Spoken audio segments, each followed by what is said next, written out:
Hey guys, welcome back to Make Today Count. I'm Chris, and today we are super excited because we have a special guest. Today we have Kaytie Grubbs. Hi, Kaytie. Hi.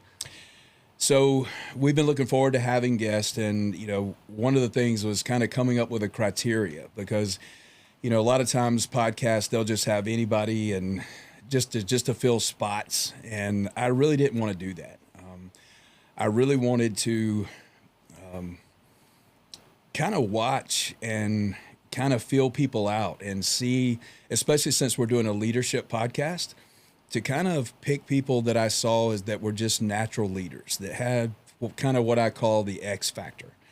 I've been lucky enough to have several conversations with Kaytie over we've only known each other for a few months? Maybe? Yeah, I feel like we've seen each other in passing for a while, Yeah. but I feel like we've actually had conversations where we've gotten to know each other the last few months. So. Yeah. So one of the things that hit me actually last night when I was thinking about today was don't ever assume that people aren't watching you. It's very true. It's a big deal. There's an old saying that says your gifts will make a way for you. So people are always watching. So they're watching how you interact with others. They're watching how you do your job. They're watching when you walk in a door. One of the things I posted this week is there are two types of people. One person walks through the door and says, "Here I am." The other person walks through the door and says, "There you are." And it's those people who are focused on the needs, they've just got a vibe. They've got this positive vibe that when they walk into a room, there's just an energy boost instead of energy being sucked out of the room. Yeah. Very familiar with the opposite as well. Yeah. Yeah, it's very, very common. So a little background on Kaytie. I'm not going to give too much because it's really important that she tells her story. And one of the things we talked about yesterday, Kaytie said, "I don't want to be put in a box." I thought that was pretty cool. She said, "I don't want to be put in a box of a personal trainer, just a personal trainer," which she is, and she's a very good one. I don't want to be put in a box of just a realtor, which she is. She also plays a very integral part of a construction business with her brother. Yep. She is co-founder of Female Boss Fitness with her mom. Yep. And there's just a lot more background there from a extensive marketing background. Yep. She's great at marketing, great at branding. Her presence on social media is kind of that next level that we kind of all kind of want to get to that point because she's really good at it. But we look at people like Kaytie and we go, man, she has it all together. She's fit, kind of that next level of fitness that people aspire to reach. From the outside, she's successful. She's making things happen. She seems like she has unlimited energy. She's just going. None of that's true. So it's like the end of the day, she's exhausted like all the rest of us. At the end of the day, I'm just as tired, ready to crawl up in bed and pass out and then wake up and do it all over again. Right. But it'll all be worth it one day. One of the things I thought this morning, so you take all that big package that we're talking about, all these things that you do and all these accomplishments and where you are now, where you're going, and it's like you kind of just labeled as a world-class badass, right? Well, I'm down to be called that.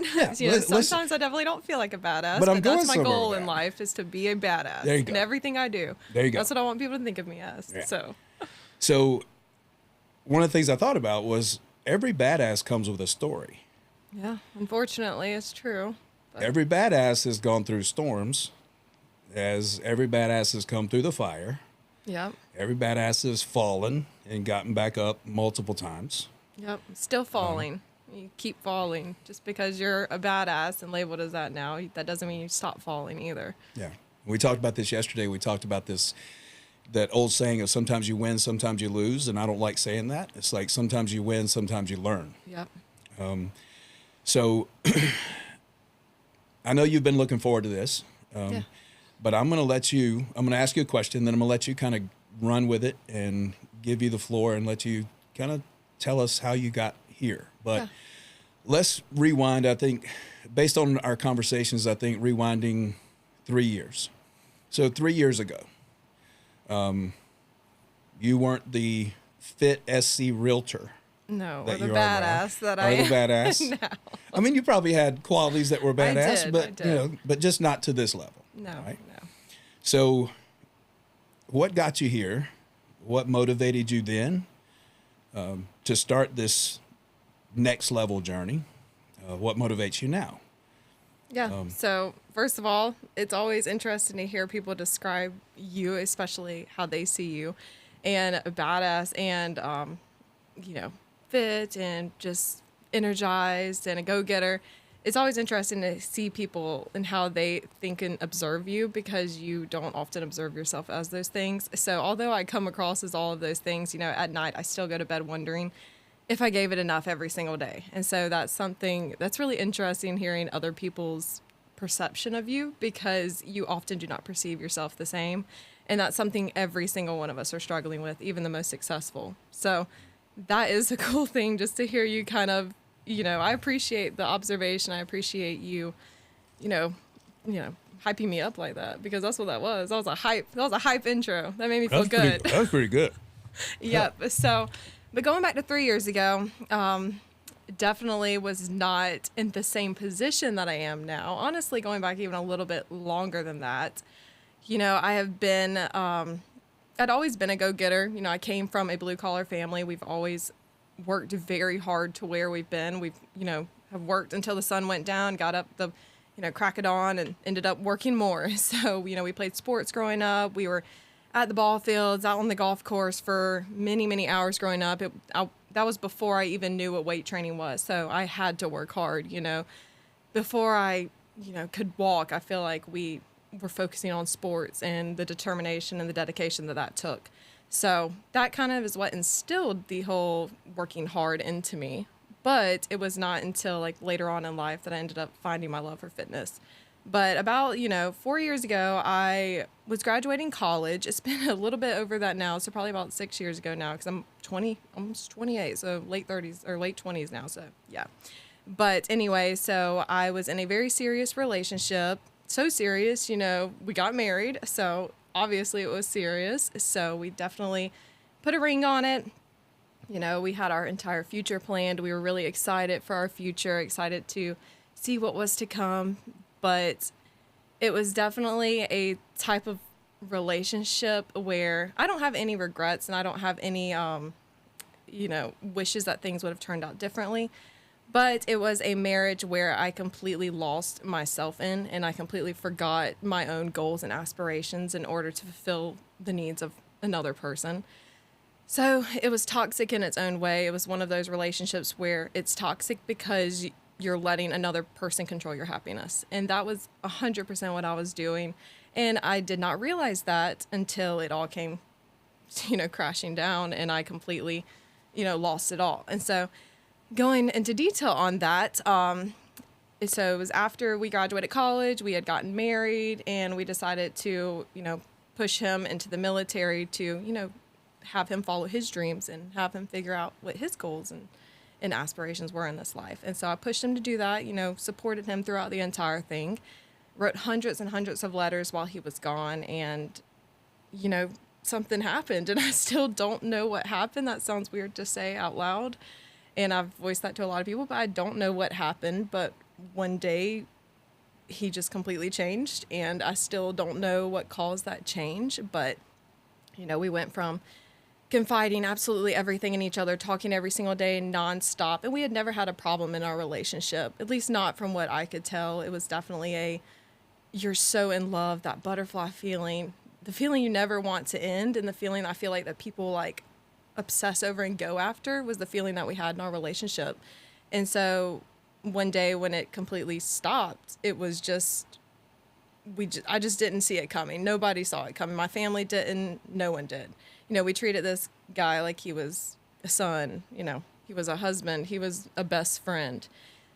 But I still, again, don't know what happened. And so it just ended. And I made the hard decision to write up those divorce papers. And that was a very, very hard decision for me, especially because it was a little bit of abandonment. I don't know the reason. And so that was very hard for me to come to terms with. A lot of people are like, you didn't want to hire a private investigator. You didn't want to, come to find the reason out of why he didn't come home, of why things just completely stopped.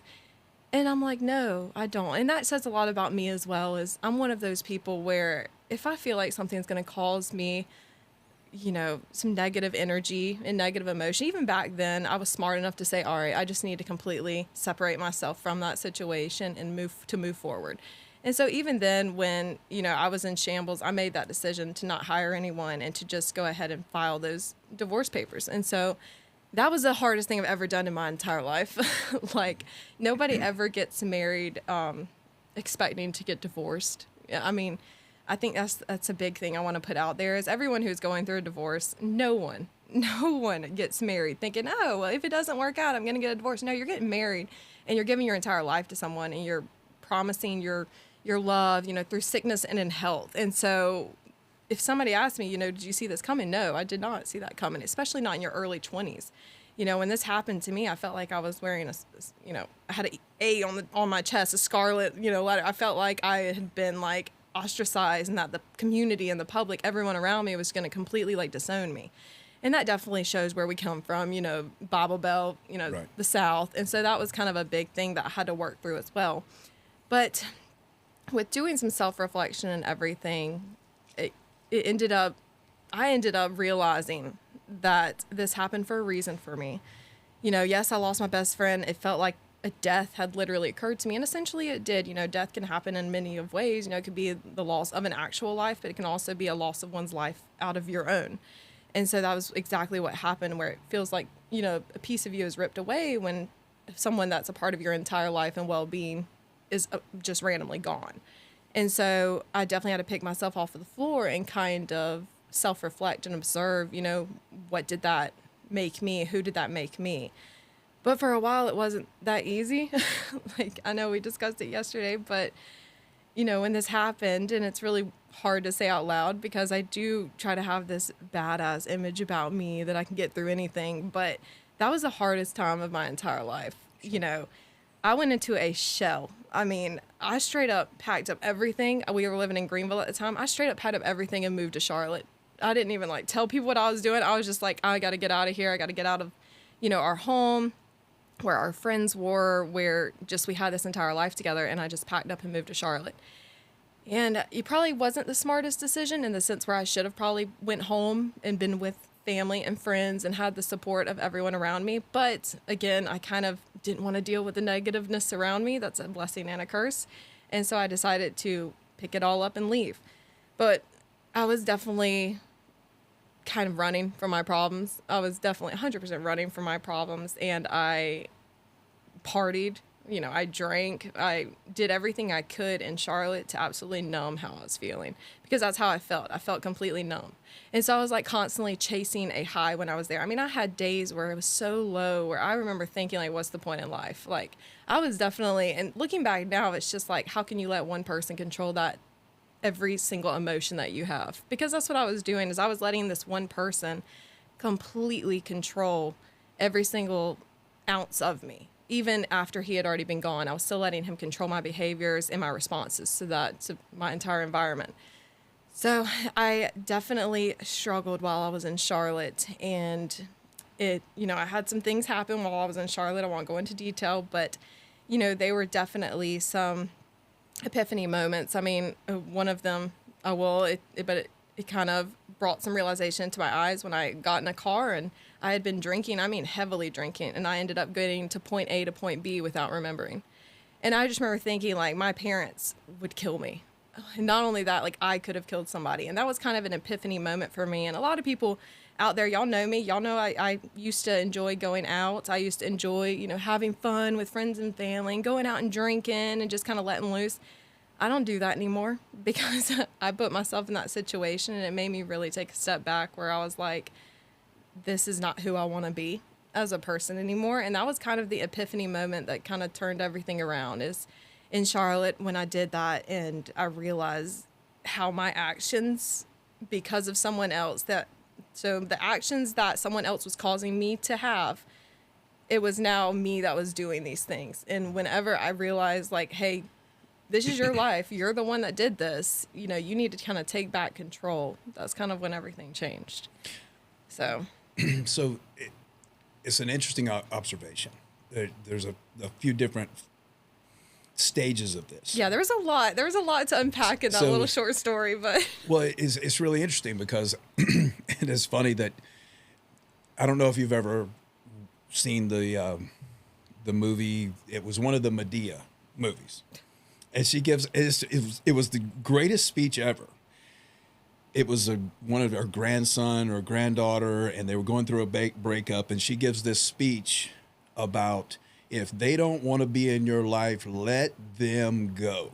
Right. and that's what I did. I was Right. like, all right, I don't have any fight left in me, and I didn't again want to file for divorce. I begged, I tried everything, tried to get him into marital counseling, tried to just figure out what happened. And then once that realization, because I Yeah. think so many people that speaks to your personality. And so when you have that type A driven type personality, the opposite of that would be the obsession stage where I fight, where I hire private investigators. I have to know. Now I'm going from an obsession with the person to an obsession to try Finding to hold why. on I feel and like why. exactly. And kind of beating that thing to death and just wearing yourself out even more. So that speaks to your independence and that type And a A lot of personality. people around me wanted me to do that. My entire family, all I'm my sure. friends. You know, I don't know. I'm very shocked I even had the self-awareness just to say, no, I'm not doing that. I just really didn't want to know why. I mean, if you're out there listening to this, I don't want to know why. Even to this day, there's nothing that would make me, want to understand how this happened, because this happened for a reason for me. And I see that reason now. And, looking back, it is toxic to be so in love with someone. And I'm speaking to this to all the females out there. It is toxic to be so in love with someone where you put your happiness second, because you need to always put yourself and your happiness first. And I completely was so obsessively in love. When I say we didn't fight, is because I didn't want to fight, because I was so in love that I didn't want anything to go wrong. So I was basically walking on my tiptoes and eggshells that entire relationship, because it was so perfect and I wanted to hold on to that perfect feeling and that everything. And I even tell people all the time now, and it's something that I'm even working through to this day, is I'm like, I've already had that love feeling, that butterflies, where I feel like I could never be more in love in my entire life. I said, I'm okay never having that feeling again. I'm okay never getting married again, because I've already experienced that. And it sounds weird to say, but that feeling that you had, or that I had with him, it was definitely, looking back now, not healthy. But you said something yesterday. So let's take what you just said. First, let me go back, because let's go to stage 2. So you had gone through so much trauma and so much pain that your words were, I kind of escaped. So I escaped to Charlotte, and I was looking for that daily high. So Yeah. now you're in that position where, and this is what's really come out a lot, and this is trending, right? This dopamine.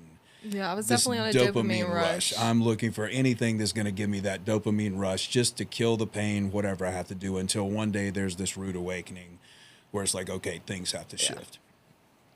I think, going back to that, tying your happiness, so that the happiness was tied up into the person. Mm-hmm.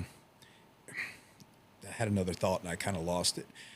But we talked a little bit yesterday about moving forward, because I've been in this situation before, and I've seen this situation so many times that one situation is so traumatic. We learn a lot from that situation, and then we kind of look forward to the future and say, you know what? That was all great and fine. It felt great. That was a dopamine rush. Yeah, the my entire relationship. relationship Yeah. was a doping rush. I mean, I Right. remember, and the irony is, he used to tell me that I was his drug. And that was kind of a huge thing. And like, looking back now, it's like, oh, that was a red flag, like Right. anybody telling you that they're your drug. Okay, I am his Right. dopamine rush. Of course, that dopamine rush is going to come to a halt, because, you become resistant to dopamine, Right. essentially, whenever you're doing it too much. And it's like, so. Well, so and that's what leads me to this next thought, based on our conversation yesterday, is now you've come. We're not going to say full circle. None of us come full circle, but I have it's come like very becoming close to full circle. I don't feel like I have been sucker punched in the gut when I talk Right, about this right. now. That stopped about 8 months ago, and this has been almost 4 years, probably a little over 3, really. But it just took me until, I don't even want to say 8 months, probably like 6 months ago, until I felt like I had reached the personal growth, at least to the point where I didn't feel like it was a sucker punch to feel, because it was a rip away. I mean, I completely lost my best friend because I had isolated myself completely from everyone else in my life. He wasn't controlling. There was nothing controlling about him. It was my own obsessive behavior that made me isolate myself, as I craved so much that happiness and that love feeling we had when we were together, that I didn't think I could get that from anyone else or anything else. I no longer strive for my goals. You know, I had this goal to go to get my master's in, forensic psychology at Marymount, and I went up there. I went up there with him. And I remember seeing, the city and everything. I remember thinking, I don't want to do this. And it's like, looking back now, it's like, did I not want to do this, because it wasn't something I wanted to do, even though I had always dreamed of it and planned it? Or was it something I didn't want to do because the only thing I wanted at that time was him? Mm-hmm. And so I completely put myself on a hold. Right. Like I pushed the pause button on my entire life. Yeah. So. And going back to what you said about looking towards the future. So this is what we talked a little bit about yesterday, that you've learned so much now, and you've kind of set a new standard for yourself. Yeah. I feel like I've been redoing the life that I put on hold in the last year and a half. It's like I've been running to make up for lost time. Right. That's how it feels. But we talk about that law of attraction. So the law of attraction says you attract who you are. And so you've reinvented yourself. Yeah. Now you understand all these different things. So moving forward, there's a standard that says, I will not allow anyone in my life who does not meet the standard. Yeah. So in other words, you're in a position where I'm going to attract who I am now. Yeah. And that's so important, because when we talk about, and I didn't touch on this in the beginning. I really want to touch on this, because every episode we do, it's really important that I kind of attach one of the laws of leadership to it. And, what I thought about the most through all of our conversations and just kind of observing, was that law of intentionality. That's one of John Maxwell's 15 laws of leadership. And, I think I told you this yesterday. So the only growth is the only guarantee for a better tomorrow. Yep. And we could say that like 10 times, because everybody needs to hear that. Growth, personal growth and development, is the only guarantee you have that tomorrow will get better. Yep, you have to believe in that. It has to be intentional. So as we're looking at that intention, moving forward, the law of intentionality is very, very simple. It says, what is my plan for growth? Because there has to be a plan. It's not just random. Wake up every day. You might learn something. You might acquire some new knowledge. You might acquire new experiences.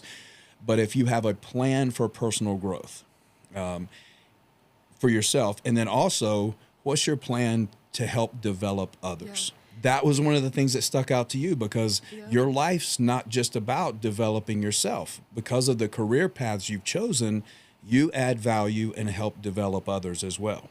So that's that's not common. And something my fitness coach, her name's Brooke Hazard, actually, she's awesome. But something she actually told me the other day really resonated, and I still think about it daily.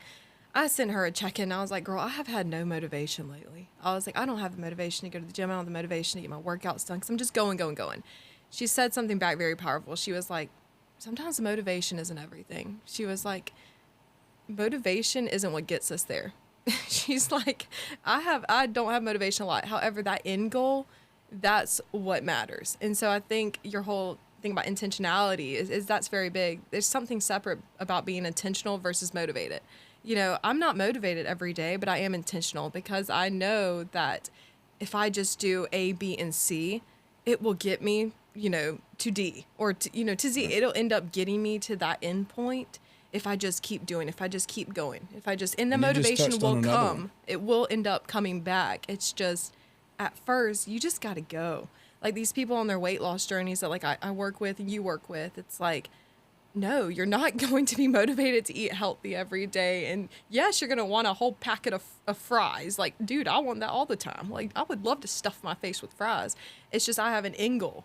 And, sometimes, I let loose, and I do have some. But I have that end goal. So I bounce back very quick. Mm-hmm. And that just stuck with me when she said that the other day. Because now every single day, because I've been kind of like going to the point where I'm like so tired when I do get to the gym. And I'm like, all right, I got to get this done, though. You know, I got to get this done for me, and I got to get this done for my clients who I know they're lacking the motivation sometimes too, and I got to show them that that's not all there is to meeting their goal. Right. So that takes us back. So you're intentional about, because you see farther out, right? Yeah. You're not just seeing today. You're not just seeing tomorrow. This in 3 years. Yesterday you talked about kind of a 5-year plan. This is where I want to see myself in a year, 3 years, 5 years down the road. And we talk about all the time how motivation is very short-lived. When we're starting anything, we're on fire and we're ready to go, ready to get going. whatever. So it's being intentional. What is the plan? It's initially being motivated, but the people that you see successful long-term, the motivation goes to discipline. Yeah, and that's why Discipline is what personal gets us trainers there. and coaches ask for pictures, is because whenever you stop losing motivation, because again, it does die very quick in those first 2 weeks, and you're like, I'm not seeing a weight loss change, I'm not seeing this. And the reason personal trainers ask for pictures is because we can visibly see what you're not seeing, and then we can point it out to you, is because even though you may be lacking that motivation, it's going away, you can visibly see the difference if you're at least putting in the work and being intentional with your decisions, with your habits. And so that is a huge thing. I mean, I definitely like to manifest everything. You know, I don't know if y'all know who Lisa Nichols is, but she is a very, very powerful motivational speaker. She's spoken to Ed Milet before. You know, she's been on Sean Stevenson, the Model Health Show podcast. And podcasting is something I tried to get in my life, my daily life. And that's actually was a huge turning point for me, is when my mom introduced me to health podcasts and the Sean Stevenson, the Model Health Show. This dude's freaking phenomenal. He'll literally like break stuff down to you in layman's terms, Yeah, which we all I watched. When you sent it to me, I watched it. It's I'm really like, good. this dude, I'm like, I don't understand all this scientific lingo. And I definitely didn't at first before I became a personal trainer and really started studying medicine. And so hearing him kind of just break it down and have people on his show where he's like, all right, you know, tell me about recovery, tell me about manifestation. That's when I was like, okay, I can do this too. Yeah. You know, I don't need a doctorate in order to be, you know, a businesswoman or an entrepreneur and really get things going. But he had this woman named Lisa Nichols on the show, to where she really preaches about manifestation, where she's like, I want you to, you know, go home at night, or, you know, be intentional, go home during the week and just sit with yourself and just visualize where you want to see your life head in the direction and where you want to be in a certain amount of years. She's like, I don't care how big the dreams are. She's like, I want you to dream as big as you can absolutely can. Because she said manifesting and believing that you can do it and seeing it over and over again in your head, you will make it happen innately. You will start to attract the people and the things into your life that make that manifestation actually come true. Right. And that's what I have started to do. I'm like, I have a visualization of where I want to see myself in a few years. You know, I want to own my own gym. I want to get things going, but I don't want to just do things at like a lower level. I want to help so many people around me. And I'm like, I'm going to start visualizing that now, because it will come. And that's what I did when I first started my whole transformation journey, where I transferred my body and my mind and everything. As I was like, I may not feel it right now or see it right now, but in my head, I see where I want to be. Right. And I know where I want to be, and it'll happen. Right. You just said a lot of really cool stuff that triggered a lot, because I think this is, so many times I have these conversations. One of the things that made my eyes open a little wide is it amazes me sometimes that we live in this society where, and I'm going to try not to be too... Oh, we live in a weird society right now. So. The things that go viral in this country... don't make sense. Just recently. And everybody knows The Thing, the young lady who went, oh my gosh, I'm glad you said it. I couldn't bring myself to say it. We are the dumbest society. And I will say, that woman, I feel for her every single day. If you watch her interview, she's given a few interviews like lately, and she's like, I don't want to be known as that. And she knows that, in that she was a very good example. Yes, it made her famous, but you never know who is watching you out there, right? And who you are talking to. So you need to watch yourself. Right. And I'm now, like, and she talks about that too, where she's like, I wish I wouldn't. But here's the thing. It quickly goes from regret, because the last video I saw was her grandfather with a hat that said Hawk Tua on it. So That's so awkward. Believe I me, could only imagine they that. are But you gotta own it. capitalizing I on mean, this. wouldn't Right. you? Like, I would Right. 100% own Right. it if it was like something that propelled me to fortune and fame. Okay, right. But my point is that we're so obsessed with scrolling and these trendy little things, and Yeah. then the next day it goes viral and everybody's using it on social media and they're posting it. Here's my point. When you and I have a conversation and you ask me, do you know who Tim Grover is? And I go, of course I know who Tim Grover is. And I ask you, you know who Ed Milet is, right? And you go, of course I know who Ed Milet is. What does that indicate? That indicates you're dedicated to personal growth because you are consuming content that Yep. makes you a better person. You would be amazed at how many people that you would perceive as in leadership Oh positions. yeah, they've never. But They have no idea who these and people I think are. a lot of the people in leadership positions have a tendency to be a little narcissistic in the sense where they think their shit don't stink, and It's- so it's it's like positional. It's positional definitely, and leadership. it's like I think the best sign of a leader is I never want to be. We talked about this yesterday. I never want to be the smartest person in the room. I have so much to learn from absolutely every single person around me. You know, you have years on me in the sense of training. You know, in medicine, everything you have studied, like. I want to learn it all. Even people who are not in personal training. I mean, there are so many business owners out there who, you know, they may not own a Fortune 500, but they are successful. And those are the people you want to, you know, filter yourself and bring yourself around. And so I think a lot of leaders struggle in that is because they want to know it all. And the only guarantee is that we know nothing at all. I think that is like, that's a huge statement for me. Like the only thing I know is that I don't know. Like that sentence right there, I heard somebody say it one time, and I talk about it a lot. My family always hears me say that. It's like, that's the only thing I'm absolutely certain of is that I don't know something.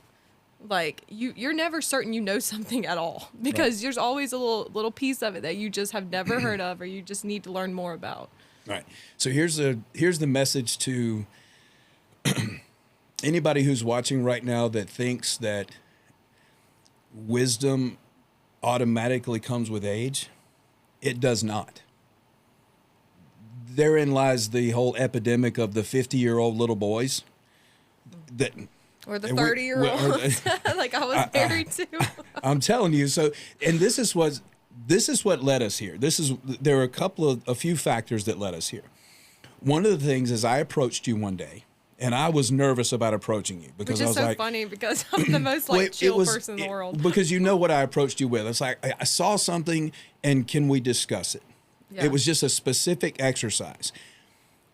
Your maturity, number one, it was how I approached you. And you even spoke to I that. think that's a huge Right. thing. That's a big is deal. how you approach me. Yeah. But it's just, it wasn't a correction. It was a, hey, I saw this. He saw me performing a specific exercise movement, or he saw one of my clients, and it was definitely like the movement was good, but the way I was constructing it at the time, I could have done it on a deeper level to tweak it a little bit more to ensure it was completely performed correctly. And instead of negating me and telling me my method was not accurate and that I was doing something wrong, which a lot of men do. I mean, I'm going to be honest with you, not even men, but just a lot of people out there, especially some men in the, you know, especially in the training industry. But he came up to me, he's like, hey, you know, I just had an observation. Do you want to hear it? He basically asked me, like, do you even care? Like, do you want to know? And I'm like, you know, my parents have always taught me, you know, be inquisitive. Constructive criticism is that's your best learning tool is, you know, finding out the critique from others to learn from.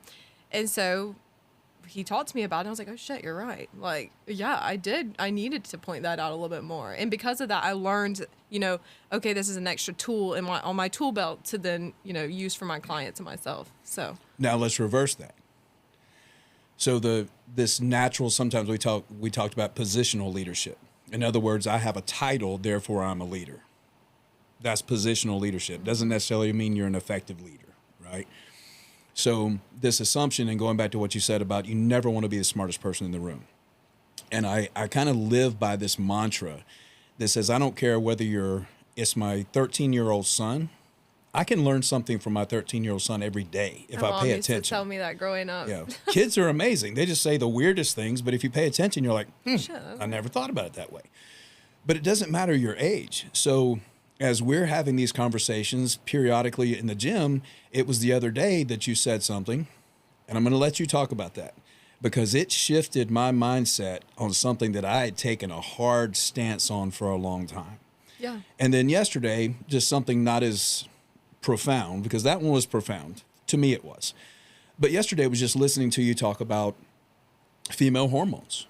Now, that's an area that if somebody comes up and asks me, hey, tell me, I'm going to send you somewhere else. I'm going to send you to somebody who knows a lot more than I do about this, because I'm not qualified to speak on that issue. I think that says a lot about yourself as well. And that's something I've actually learned as a realtor, is stay in your lane. And that's something I know as myself as well, as in real estate school. And if you have a good broker, which I do, Zeddy with Zeddy but they tell you, do not act like you know something if you do not know it. Don't even try to research it all the way. So like if somebody asks me about a lending question, especially in detail, something that I was not taught, I'm going to refer them to a lender. Same with what you were talking about, is if somebody's asking about hormones, I'll give them my feedback, but I'm like, this is not my expertise. You need to go talk to so-and-so. And so, yeah, I think that is a big thing. I love that you actually say that, like, push it out. But going back to what we were talking about yesterday, and this kind of goes back, again, kind of full circle into when I was overcoming my own personal trauma, is I wanted to get fit to basically say a big F you to get revenge. I think that's why everyone tries to get fit. I know everybody knows Khloe Kardashian, the revenge body and how she ended up going through that. Well, me and her kind of went through that at the exact same time. When she was dealing with the whole Tristan issue, I was dealing with the whole who issue. And so it was something that I was like, I'm going to look hot as hell, just as a big, like, you know what, you screwed up, dude. And so I did. I transformed my body. I worked my butt off. I've lost about 70 pounds, which a lot of people don't realize. I was over 200, and, I'm a short girl. I'm 5'4". Like, I would like to give myself an inch or so sometimes, but I'm like 5'4". And so that was a lot of weight for me to lose. And, I at first didn't do it as healthily as I did now. I definitely just didn't eat, and that's not healthy at all. But whenever I got to the point of self-realization where I was like, all right, I started listening to my mindfulness podcast and listening to Sean Stevenson Model Health Show and just listening to a bunch of health podcasts and gaining more knowledge about the human body and aging. Honestly, aging's the biggest thing. Is, the quick way to do it isn't the best way for your body and over time. And so it wasn't until then that I started kind of transitioning my outlook on what health was. Health is not just about being the tiniest person in the room or the person, that looks the most in shape. It's everything, it's your physical, it's your mental, it's your like spiritual. And so whenever I started like realizing that, I feel like my entire life transformed. I started bringing in, people into my sphere that I felt like could bring me up, that could influence me, that could kind of push me in the right direction.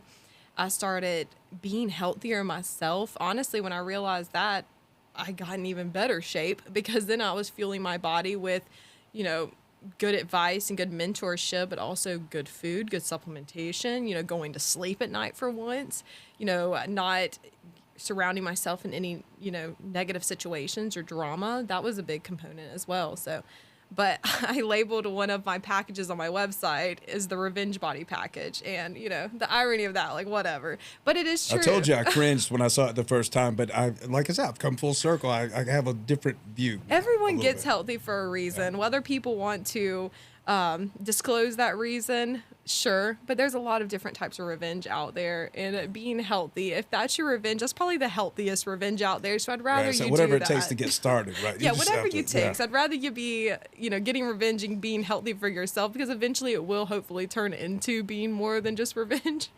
But that is one of my packages on there. So. All right. So I have another question for you. We also talked about this yesterday.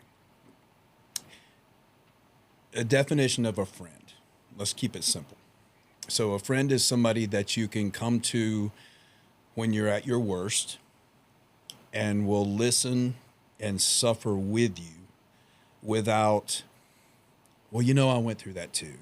Or they'll dismiss you or say you're being negative. So that's that true friend is they'll stand by you through the fire, right? Yeah.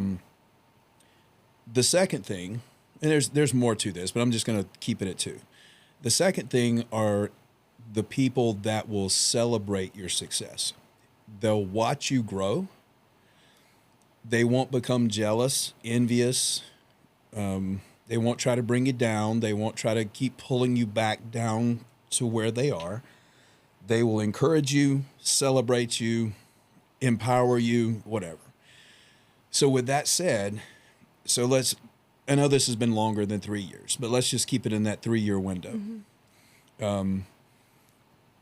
You kind of alluded to this yesterday, that your inner circle, and this is what happens, and I think everybody needs to understand this when you start being intentional about personal growth. Your inner circle is going to get smaller. The people that you thought were the closest to you, as you grow, you're going to realize it's not that you're leaving people behind intentionally. You're just going to realize that they don't have your best interest at heart. You outgrow them. I mean, it's literally like a plant outgrowing their pot. Right. You know, these friends are kind of the pot, and you just outgrow it, and you have to get a bigger pot, or, you plant yourself somewhere else. So. But you spoke to that yesterday about that kind of that inner circle shrinks, but that outer circle just expands into this network of people that are experts in different fields. Yep, exactly. People that you can seek out advice, wisdom, And these people understand the virtue of having a network as well in a sphere, and so they're welcoming, and they're okay providing you that insight. So that definitely is what happened to me. After the divorce and everything, I did trying to surround myself with more superficial friends and friends that I had a great time with, somebody that could make me crack up and laugh and everything, but not somebody I could really have a deep dive conversation with, to where I could really just sit down and talk with all night and kind of just have a very intentional conversation. Yeah. And so when I finally started making that shift towards being healthy and mindful myself, that's when I was like, okay, I need to surround myself with people who have those same values. And I actually did like an Instagram post about this as well, is when you start surrounding yourself with people who have similar values as you, that's what you end up attracting yourself. It's like a magnet. And so I have started attracting that. Life just gets so much easier. I mean, I'm not even lie about that. Like, people are like, it's so hard. I'm like, once you get rid of the negative people in your life, whether that's family or not, because family can be negative as well, once you push that aside, your life gets easier. It really does. It gets more simple, because you're not constantly looking for other people's approval anymore. You're only focused on your happiness and your approval, and then other people's happiness and approval around you they're meant to be there. They just come naturally. And so, but yeah, my sphere definitely got smaller or my circle did, whenever I really started being intentional as well. But going back to what you were saying, I just want to give credit where credit is due. I really didn't have a friend at the beginning of that whole situation, the divorce. But I had my mom, and my mom was like a huge factor. And that's why she is still such a huge factor in my life right now. Like, that woman has just been there through it all, because she lost a son in that whole situation, just like I lost a husband and a best friend. My brother lost a brother, but my mom lost a son that she was very close to. And so she pulled me out of the deep, and she had empathy. I mean, she was feeling just as crappy as I was, but not once did she say I'm feeling it too. And like, she was going through the ringer too, especially the stuff I put her through when I was living in Charlotte. Mama, I love you, because like, we didn't even get into detail about that stuff, but let's just say I've really made people nervous and made people scared. I'm sure they lost many, many hours. I could not imagine being a parent to me when I was there.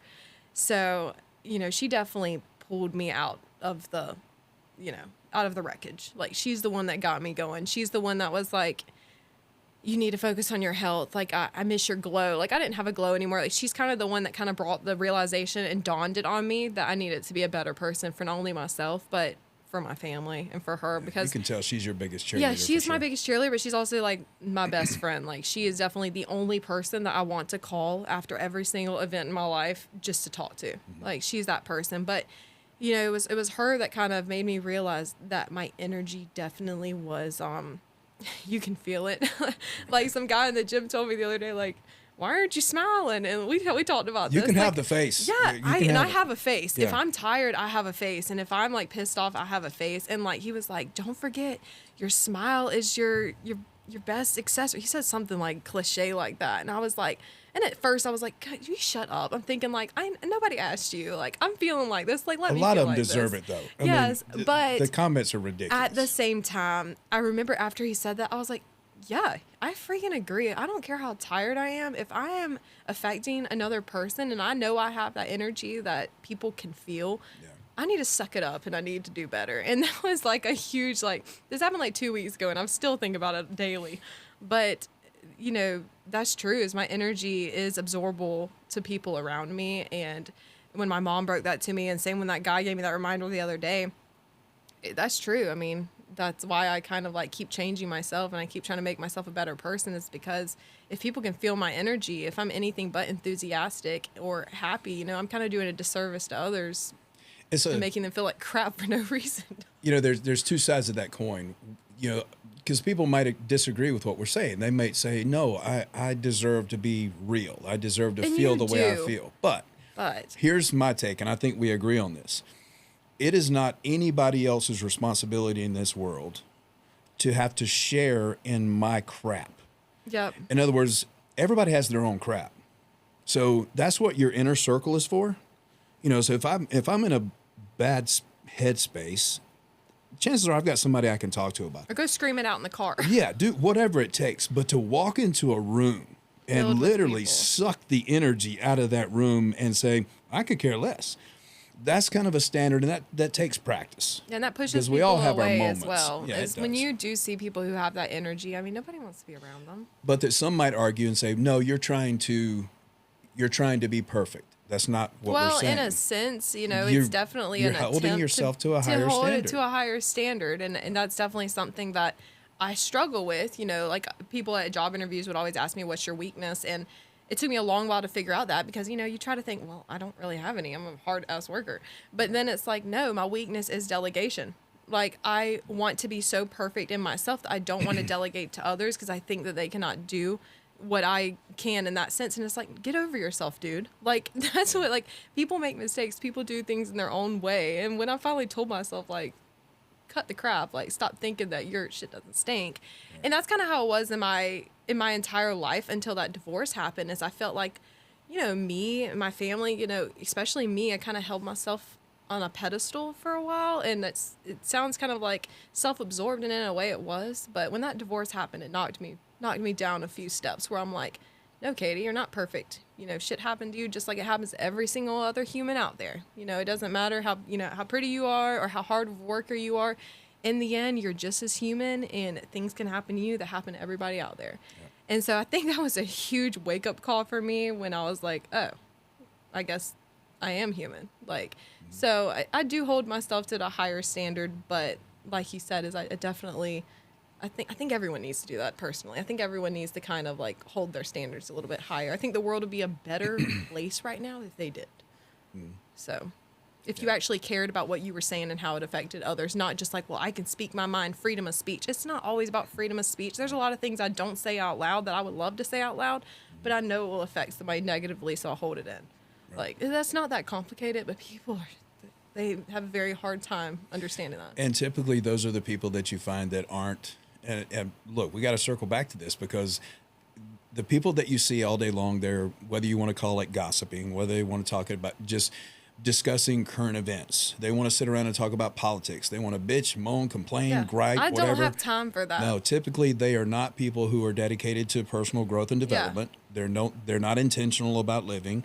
They're just existing. On a day-to-day basis, wake up, do the same thing. One goal. Yeah, it's a very tunnel vision mindset. Like, I don't have time. You know, I love a good gossip story and hearing about it.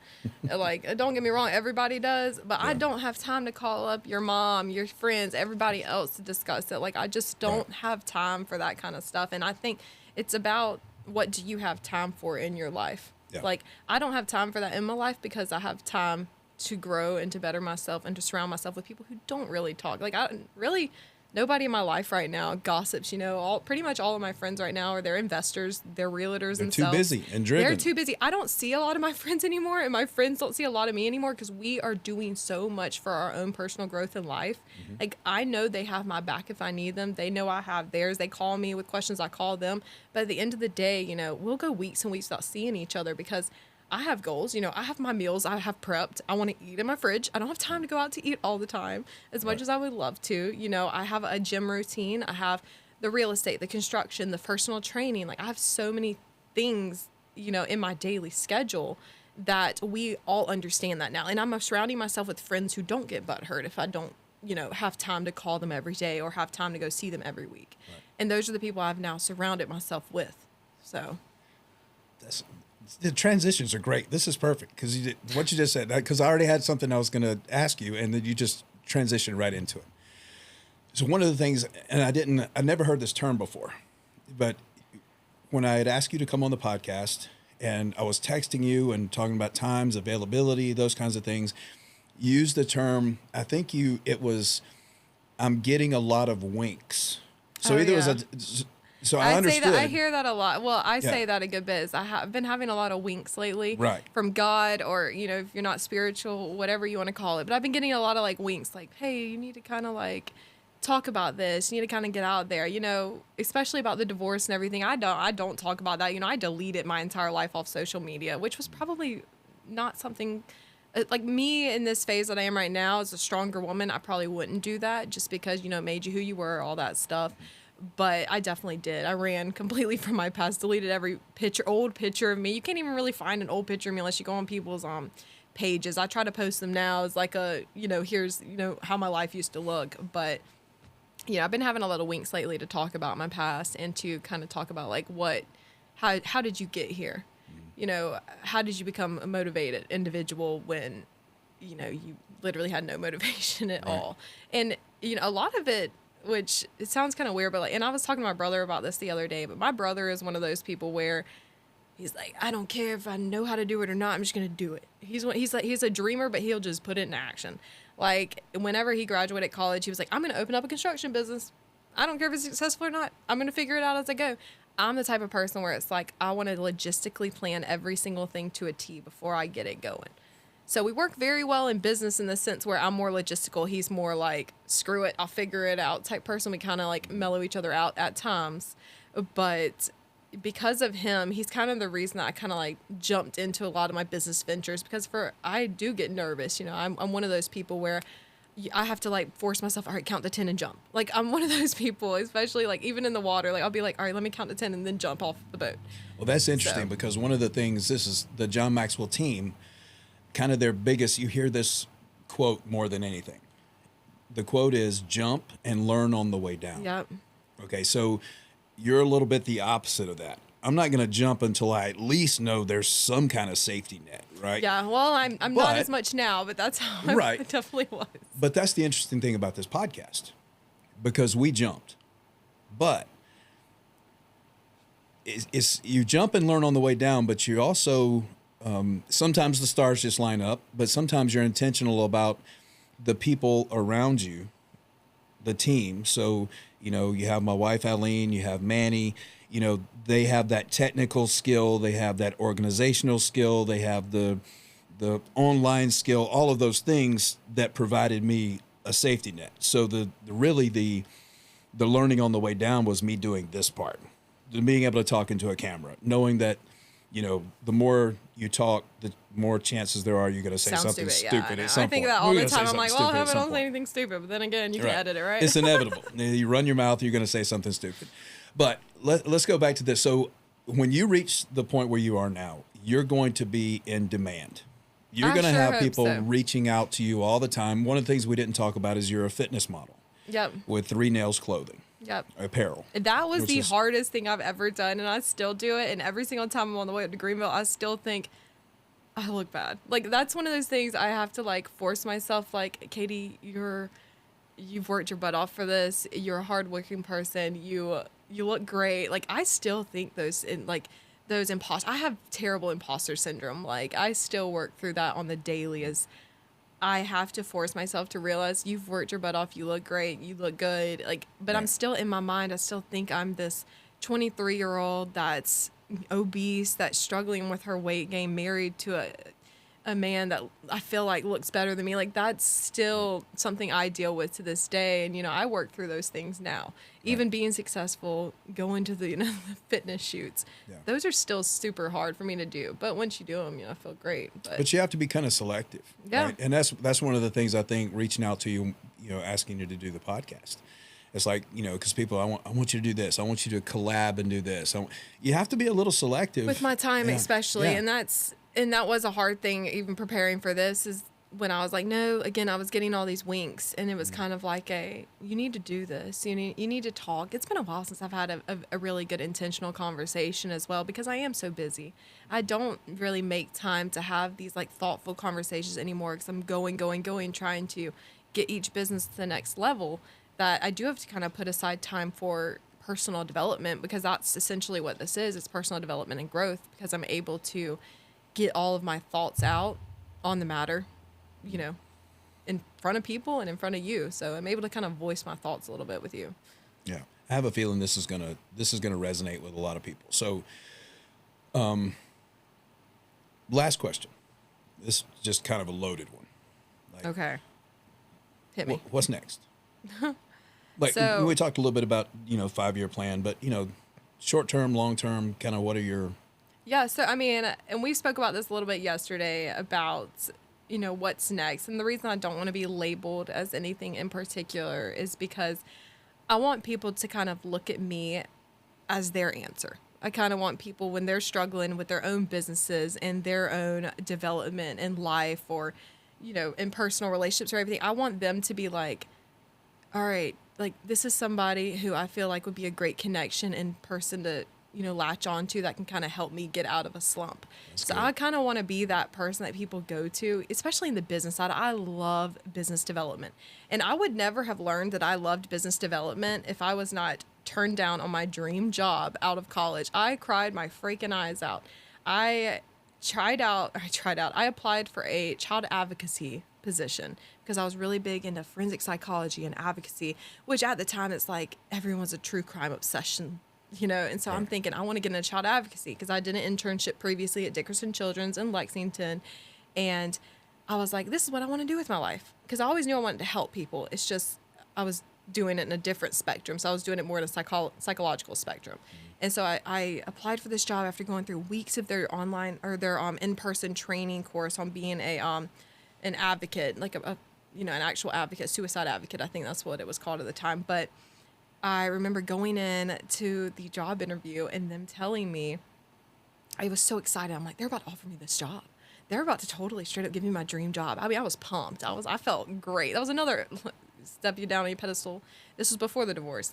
And literally I went into that job meeting, and she told me she didn't think I was a good advocate. And I remember thinking, this is my life goal. And somebody just completely stripped me of that and told me I asked too many questions, that I would not be a good advocate. I would not be a good person. I thought that was who I was. I thought I was an advocate. And somebody literally just told me you would not be a good advocate or a good, child advocacy person, or, abuse advocate. And so I remember leaving that meeting and completely feeling like absolute crap, because I'm like, all right, I don't even know what to do next. And looking back, it's like, just because I wasn't a good abuse advocate, I'm a very good advocate for other things. And so It's kind of ironic how it came back. But because of that, I completely said, all right, well, I guess I'm not going to do this. Instead of fighting for it, I probably could have kept going with it. But I was like, all right, on to the next, got to figure it out. And so I ended up starting to work for Massage Envy, actually, in Greenville. And I ended up working my way very fast. In under a year, I became a clinic administrator, overseeing one clinic. And then I ended up helping out overseeing 3 clinics. And then I ended up becoming a change agent, where I would go to different clinics around the upstate and to see where they could increase their abilities and their efficiencies. And so that's when I was like, I love helping other people. I love helping businesses grow and develop to where they're even more successful. They may already be successful, but I want to be able to take businesses to that next level. Yeah. That's my goal with myself, is I want to, and that's kind of why I'm doing all these business ventures, real estate, the construction side, the fitness side, but especially personal training. I became a coach because I've had coaches previously that were not who I needed them to be or wanted them to be. And so I was like, all right, well, I'm going to become a person that I need it for another person. Like, I'm going to become that coach that I want it for other people. Same with realtors. I've had crap realtors. Everybody has. I had realtors who aren't responsive, don't communicate with you. They lack, empathy and emotion. So I was like, all right, I'm going to be the realtor that people can depend on. That is at everyone's beck and call. That is that person that they can kind of connect with when they feel like they haven't had one. And so I think that's kind of my end goal is I want to, and there is no end goal. I don't even want to say that. Like, sure. I feel like even when I look in the future, I'm sure there's going to be other things thrown at me and I'll end up going in 10 different directions, kind of like how you have in your life. Like, I'll end up going one way when I think I'm supposed to be going another. But I think overall, I'll end up back in that same spectrum where I'll end up helping people. Whether that's in business or in fitness or in just personal development in life. I think regardless, I can be a coach in many different platforms. And so I can see myself staying as a coach. So yeah, that's a long explanation to that, but no, it's perfect. That was perfect. That's what I see myself doing. Absolutely. Hopefully owning a gym along the way. So yeah. I think everybody can see that.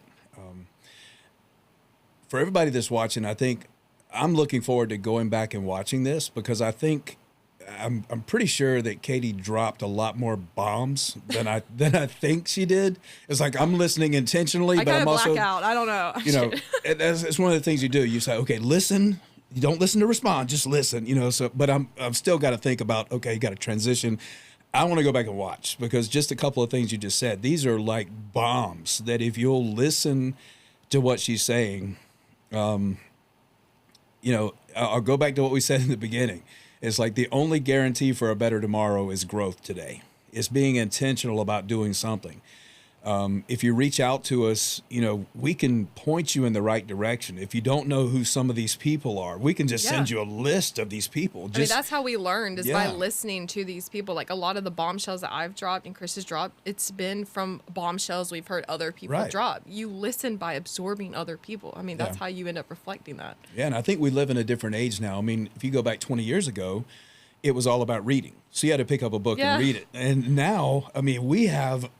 Oh my gosh, you have the world at your fingertips. Oh my gosh. Right. And you can listen to these people talk. You can just shorten this growth spurt. And then if you don't understand that, you can copy and paste into Chat GPT and ask him to describe it in layman's terms, and then you get even more information. It's like we have so much at our fingertips now. Yeah, and it's almost the danger of getting dumber. We have to be careful. Just make sure you're reading Chat GPT's response versus copying and pasting. You'll be fine. Right. Chat GPT, can you make me smart, please? Dude, you can learn a lot from it if you use it right. Yeah. So, guys, if you took away nothing, my goodness, what an amazing story. We're going to post, and, Manny and Eileen they're the ones who do this, but we're going to make sure you have all of Kaytie's social media. It'd be great. I would love to support. Yeah, absolutely. Follow her, watch her journey, because, that's what you do. Social media for you is a tool. Yeah, I definitely I don't really do the trendy stuff, the weird dances and anything, but I try to post real stuff. I try to do like real videos about our life, the construction company, what we're doing, my fitness journey. Tips about real estate. Tips about real estate. Yeah, I try to post the stuff that actually matters, that I know I'm a real human being. I'm not a machine. I'm not an AI bot. Yeah. So. Yeah, it's valuable. If you follow her content, you'll learn something just about every day. I try. You really will. Maybe 3 times a week. Yeah. And I have a feeling this probably won't be the last time that we do this. I love it. This is going to be good.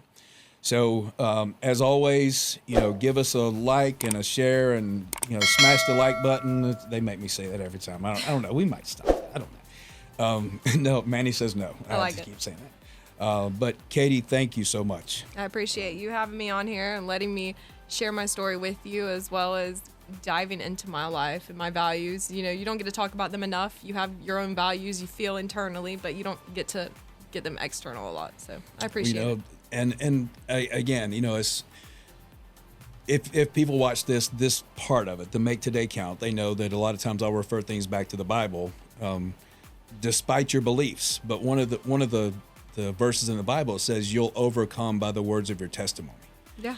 Your testimony, your story. It's very true. Is what makes you powerful. And there are people out there that it makes you who you are. And we overcome by, you look back, but you don't let the pain of the past create pain in the future. Yeah, don't let the suffering of yesterday inhibit the success of tomorrow. And I think that might be the saying.